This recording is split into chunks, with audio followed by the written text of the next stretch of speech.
In the beginning, when I was preparing for my mission, I didn't feel necessarily that my testimony was strong enough to represent the church to strangers, because I felt like I knew it was true for me, like I had accepted it, but I didn't know if I could tell someone else they had to change their entire life to follow what I believed, because I didn't know if it was true for everyone or if it was just true for me. It's just kind of a phase of doubt that I was going through.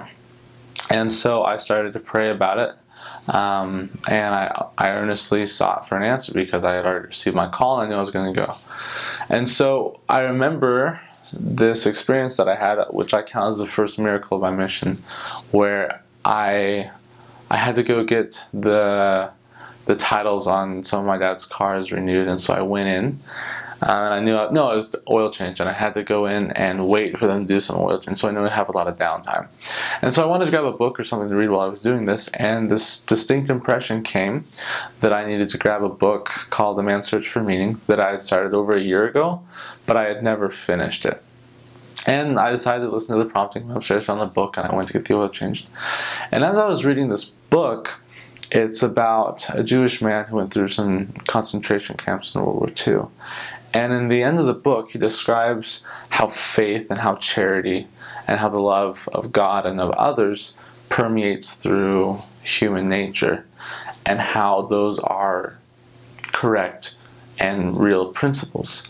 And what that taught me is that even someone that has absolutely no knowledge of the gospel, the restored gospel especially, recognizes the truths that I had grown up learning. For me, that was the answer I needed to say, this is true for everyone. You know, everyone needs to know about these things. And it's kind of hard to explain, but these spiritual experiences are really personal. And so that was the answer I needed to convince me that I was prepared. So if there's any advice I would give to anyone that's struggling with that same question, be to pray about it, and God will answer in a really personal way. And I'm really grateful for that, because that helped me get out in the right attitude.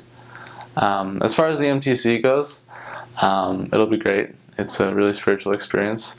Best advice I can give is just relax, take it a day at a time, really focus on feeling the Spirit, and be as happy as you can, because that's when you learn the most, and that's when you get the most out spiritually.